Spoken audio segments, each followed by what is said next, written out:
Bonjour, c'est Cryptoly, j'espère que vous allez bien aujourd'hui, malgré le fait que oui, on a encore eu une journée qui a été salée, qui a été sanglante au niveau des cryptos et au niveau du Bitcoin majoritairement, malgré le fait qu'on a eu des bonnes nouvelles au niveau de la Fed et Jérôme Powell, au niveau de Nvidia, au niveau de l'économie américaine, plutôt positif, et on va pas se cacher que ça ne suffit pas pour les cryptos en général. Et on va revenir sur cette clôture mensuelle, la clôture de juillet qui était très importante, et on va les diriger de toute façon vers les nouvelles aussi qui sont très importantes, avec un embrasement du front sur le Moyen-Orient, et vous allez comprendre pourquoi ça va influencer beaucoup de choses dans les jours/semaines qui arrivent.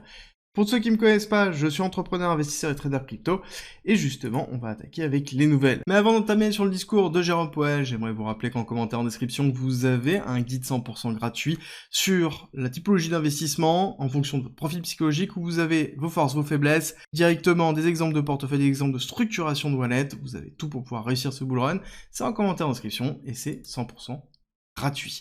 Et on va attaquer directement avec le discours de Jérôme Powell, qui a été plutôt positif, dans lequel il a expliqué qu'en septembre, il allait parler de la baisse des taux d'intérêt de la Fed, quelque chose qui est très attendu par le marché. On va aller voir justement la réaction du marché, et là-dessus, il y a un double effet qui se coule, vous allez vite comprendre quand on passera dans cette analyse technique, mais il faut comprendre aussi que là, la baisse des taux se fait selon Jérôme Powell, parce que justement, on a une stabilisation de l'emploi, c'est-à-dire que le taux de chômage est à 4,1, et ça reste cohérent, et ça ne s'envole pas. Bon, ça reste à voir, ça reste à prouver dans les jours qui arrivent, dans les semaines qui arrivent, prochaine fois où ça arrive, mais je pense que le chômage est en train de monter, et surtout l'inflation est en train de baisser. Ça aussi, c'est le cas pour l'instant, mais est-ce que ça va rester avec les problématiques qu'on rencontre au Moyen-Orient et les tensions qui sont en train d'augmenter? Ça, c'est quelque chose qui va être vraiment très important à surveiller dans quelques instants.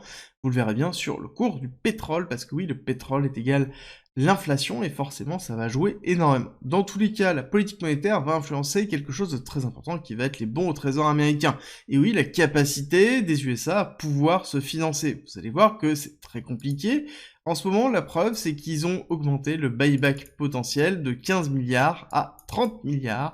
Donc c'est pas rien, ils ont injecté de la liquidité dans le marché pour pouvoir maintenir les bons au trésor américain, parce que c'est le but principalement de la dette américaine. Si on n'est pas capable de pouvoir se financer, bah à ce moment-là, on imprime de l'argent, c'est exactement ce qui est en train d'avoir lieu, et justement, il n'y a pas de risque trop sur les bons au trésor, et quelqu'un l'a compris, c'est Tether. Tether, pour rappel, c'est la société qui est derrière l'USDT.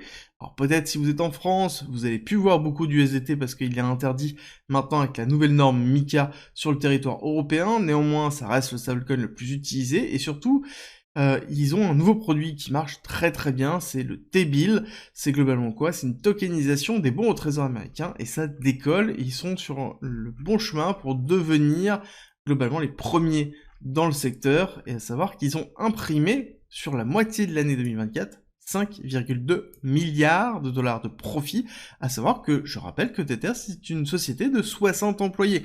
On ne parle pas d'une multinationale à la Microsoft, qui emploie des centaines de milliers de personnes, non, on parle d'une société de 60 personnes qui fait 5,2 milliards de dollars.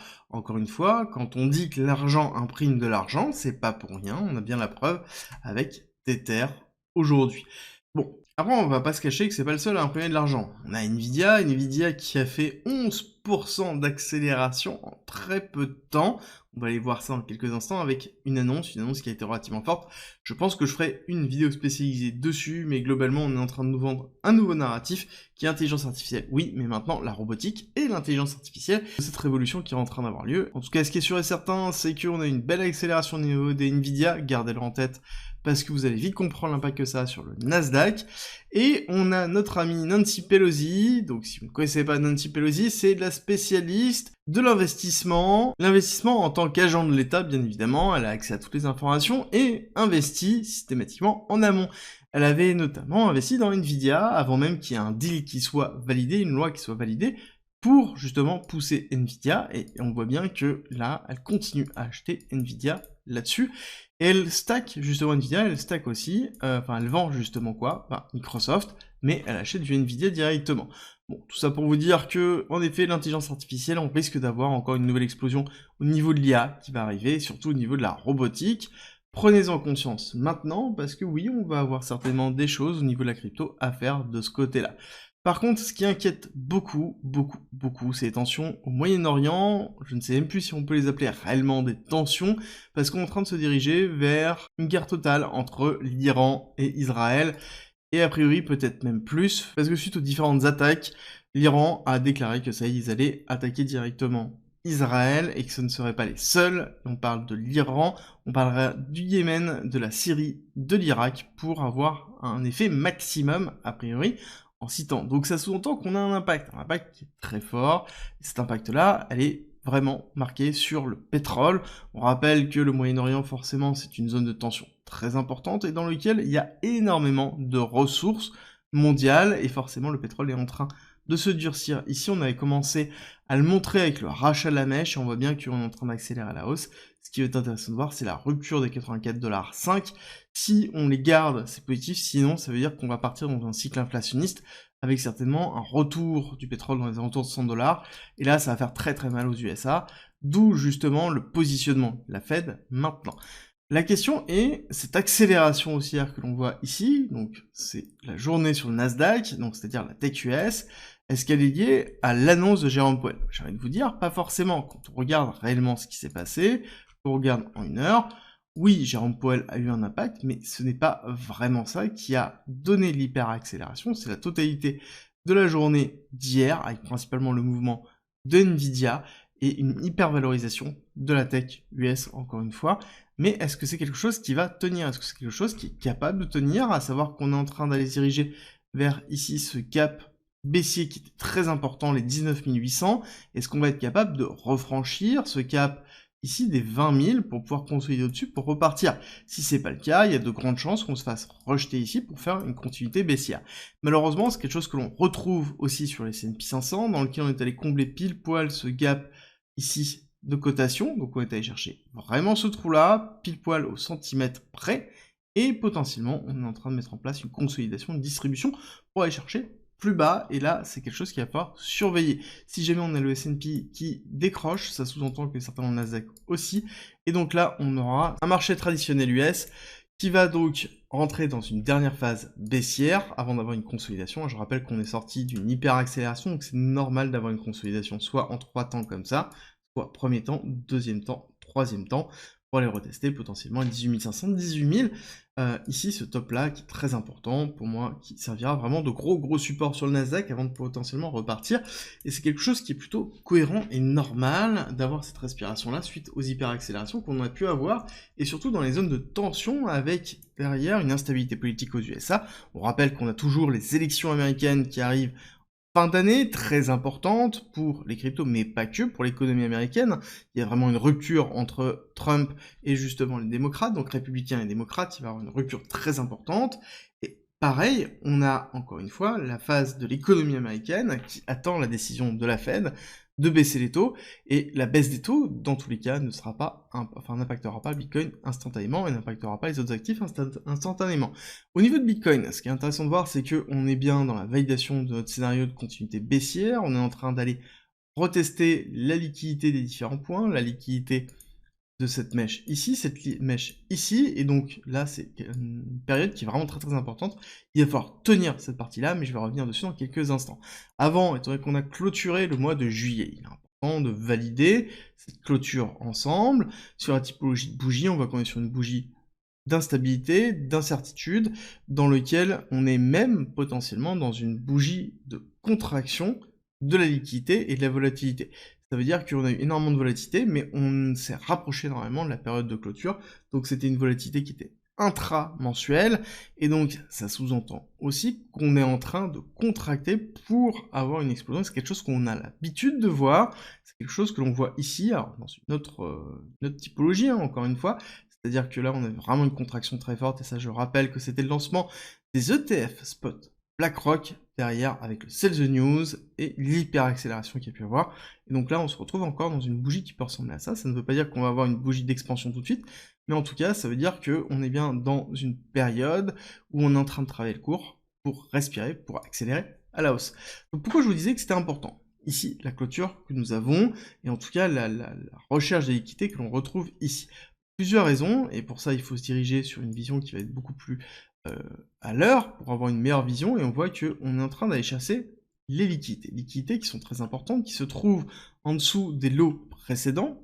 C'est-à-dire structurellement, on a un top, un lot, un top, un lot. Là, on est plus ou moins dans un break-off structure qu'on est en train d'avoir. Deuxième break-off structure, ici, validation. Et chaque élément ici, nous avons en fait des liquidités qui sont en attente. Ces liquidités sont des longues qui sont positionnées, et là, on va les chercher. La question qu'on va se poser, ça va être sur cette prise de liquidité, est-ce qu'on va avoir une réaction haussière? Si on n'a pas de réaction haussière ou qu'elle est faible, quand je dis faible, c'est-à-dire qu'on n'arrive pas à retester ne serait-ce que les 66 500, ça sous-entend qu'on a vraiment une pression baissière qui est très forte, et un momentum haussier qui n'est toujours pas présent, qui est plutôt classique, hein. On rappelle que le mois d'août est toujours un petit peu compliqué en termes de liquidité et en termes de personnes présentes. Maintenant, on voit bien qu'on a en plus une pression qui est réelle au niveau de Mongox. Les personnes ont toujours peur, même si l'impact reste quand même minime. Il y a toujours une pression qui est bien présente. Et là, on est vraiment dans la phase de se dire, ok, est-ce que sur la prise de liquidité, j'ai une réaction haussière qui est suffisamment importante pour regagner les zones importantes? À ce moment-là, je peux me dire qu'on va retester les 70 000 pour faire une phase d'hyper-accélération. Si on consolide en dessous et qu'on s'enfonce en dessous et qu'on reste en dessous, qu'on n'arrive pas à reclaim, ça sous-entend qu'on va aller chercher plus bas, et on va aller chercher quoi? On va chercher 60, 58, qui est le gap CME qu'on a laissé dans la phase d'accélération, et certainement, ça sous-entend aussi, si on repasse en weekly dans cette période-là, on va remettre en daily pour que ce soit plus simple à voir, mais ça sous-entend qu'on ira retester les parties 56 ici, les lots qui ont été effectués, pour aller potentiellement même chercher les 54 000 un petit peu plus bas, d'accord? Pour rappel, ça sous-entend qu'on est bien dans les validations d'un scénario que l'on connaît ici, avec un canal baissier qui est plutôt un bull flag long terme. Encore une fois, ça veut dire que c'est bullish sur le long terme, mais qu'il faut prendre du temps. Et oui, c'est le même principe. Encore une fois, il ne faut pas être précis. On est dans une phase de léthargie et de consolidation qu'on retrouve dans toutes les différentes phases, hein. Hop, je vais vous remettre la dernière pour que vous compreniez bien. Nous avons eu une phase d'hyper-accélération. On a temporisé pendant longtemps, du top à la rupture. 190 jours, d'accord, encore une fois, on a le temps, et donc il faut impérativement comprendre que tout est une question de timing, et là, on est à 150 jours, et 190 jours, ça nous amènerait potentiellement sur une rupture. Hop, on va se diriger là, le 20 septembre, donc encore une fois, on va terminer le mois d'août. Il est fort probable d'avoir, encore une fois, une tendance baissière sur la fin de semaine. L'important de voir, ça va être la réaction sur l'équité qui se trouve ici, et la réaction sur le gap CME. Dans tous les cas, c'est le bon moment pour mettre à plat sa stratégie d'investissement, de voir si son portefeuille est cohérent ou pas, si les objectifs sont cohérents ou pas, si vous avez une stratégie de sortie. C'est très important d'avoir une stratégie de sortie. Comprenez bien que l'émotion, lorsque l'on va avoir des phases d'hyper-accélération, elle va être excessivement forte, et forcément on va avoir la grid, c'est-à-dire la cupidité qui va prendre le dessus. C'est très compliqué de pouvoir valider des profits. Ayez bien conscience que vous devez être préparé maintenant à ce qui va se passer. Si ce n'est pas le cas, n'oubliez pas qu'en description dans commentaire, vous avez accès à un guide d'investissement autour de votre profil psychologique, dans lequel vous avez un test qui permet de vous déterminer quel est votre profil, et vous avez toutes vos forces, toutes vos faiblesses, ce qu'il faut faire, des exemples de portefeuille, des exemples d'objectifs, tout est à disposition gratuitement en commentaire en description si ça vous intéresse, pour aller plus loin et justement vous préparer sur le cycle qui va arriver, parce que oui, on est dans une zone de retracement, mais encore une fois, on prend du recul. Nous sommes au bon moment, c'est juste qu'il faut être patient et avoir conscience que oui, on peut aller retester plus bas. Mais, encore une fois, si on dézoome, nous sommes juste dans cette phase de préparation, et c'est-à-dire que nous sommes dans cette phase ici, il nous manque toute cette phase d'hyper-accélération. Donc encore une fois, nous sommes au bon moment, mais oui, on peut aller plus bas. À partir du moment où on a conscience de ça et qu'on est capable de pouvoir avoir une stratégie d'achat et de renforcement par rapport à la situation, à ce moment, on est vraiment bien placé. J'espère que cette vidéo vous a plu, si c'est le cas, n'oubliez pas de liker, partager et vous abonner, et on se retrouve très vite pour une nouvelle vidéo.